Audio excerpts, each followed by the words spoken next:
are growing up in WA market. So today, again, welcome all of you, and I'm looking forward to, I'm very excited about this event today, and we have panels across various verticals. We have healthcare, we have heavy machinery, we have water corporation, we have Komatsu, we have St. John of God, we have CBH. So across the verticals, I'm very, very honored that very excited that our partners and our clients have come together to share their insights with the world. I will not take much of your time, and I would like to invite the sessions as they progress. I do have a small presentation, which I think they will play. So I want to make it a MC-free event, and we all are mature people. The speakers will come and introduce themselves. And there's no sales pitch. It is only to share the insights with the community present here physically, in person, and also who are in virtual attendance. And we'll share the presentations and the video clips later on with you guys to process it more in detail, and also, to process and take more insights from the speakers who are speaking. And you can ask them questions. I think within the confidential arena, they can share their insights with you. As a human glitch, I think there's some issue with my presentation. So I think I will just speak about responsible automation. And you must have read my recent articles in Financial Review. I think being responsible is not an option. Doing automation is an option.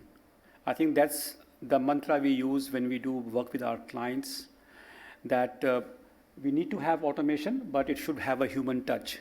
We are here to replace the mundane job of a process by a bot, not the other way around. And if you look at WA market, sorry, I think they have replaced me for sure. Yeah. So I think the objective of any responsible component in automation is to make sure that we focus on how we are uplifting the human-centric value in any process.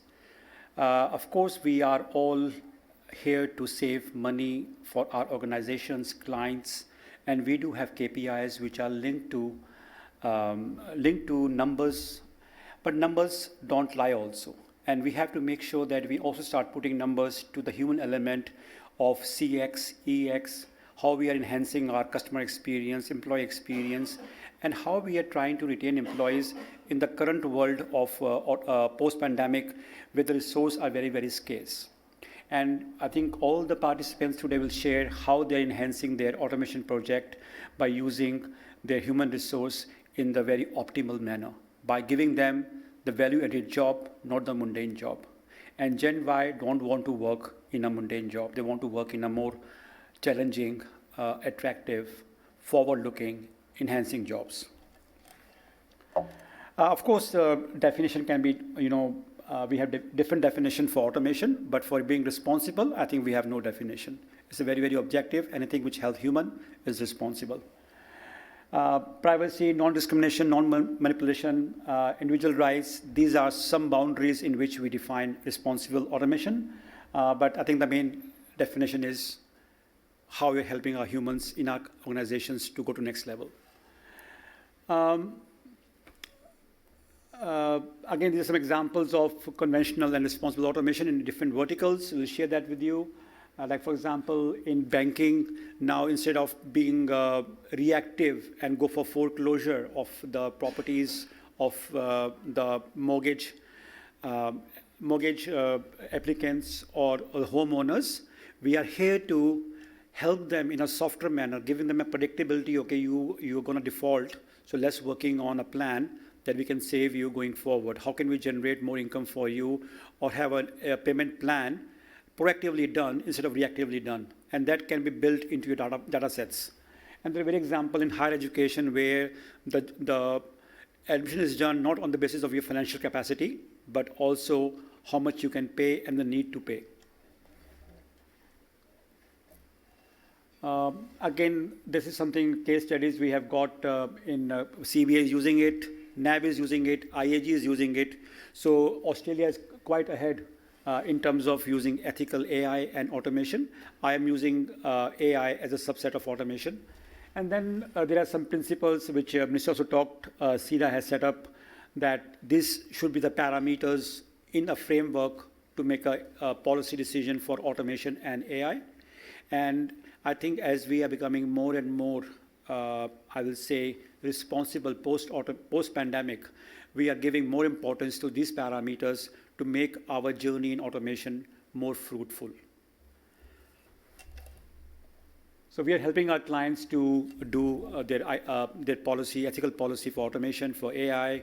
We are making sure that they are transparent when they are using data sets. And in the future, there will be a requirement from those organizations to disclose data set to the regulatory authorities. And there are work already going in US and Europe, and of course CBA, NAB, IAG are doing to become more and more transparent.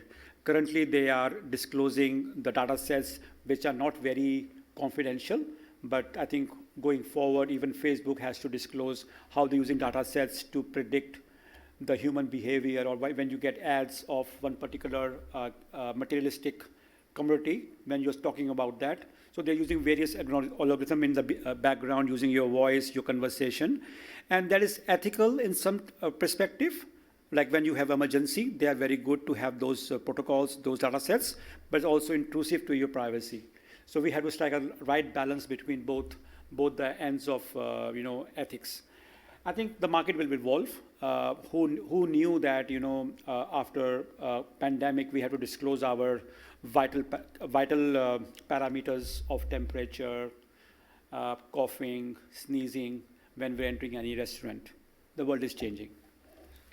Like currently there are apps which will promise you that they will deliver you things within 10 minutes. And that's very, very useful when you're having emergency. But when ordering food using those apps, I think you're also putting the delivery guy in danger. But there are apps in India, in US, which can deliver your food within 10 minutes. And the average time they have taken is 8.33 minutes. And that company is worth now maybe $1.2 billion. But again, it is putting risk to their delivery guys. But again, that's the responsible automation comes in play. So again, I think I will not take too much of time from the speakers who you have come here to listen to. And I will also appreciate your feedback. So we have a QR code on all the tables. So please feel free to give us your feedback. We are here to impart education and knowledge. We are not here to sell. Our pedigree comes from educating and researching on emerging technologies. And we are very proud of the partners who are present here, like Automation Anywhere, Fathom, UiPath. They're in alphabetic order, not a priority of our preference. I just want to be clarified on that. Then Verkato, SAP, Unifor, Amelia. I think we would not have been able to deliver outcomes to our clients if they were not there. And I totally acknowledge and feel honored and proud to be their partner. Thanks once again, everyone, for being part of this event. I'm really very excited to see everybody in a room without mask on.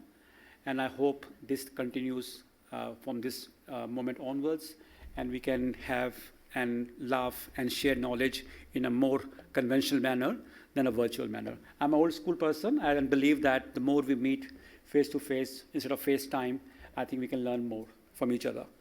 So without taking much more time, I will invite the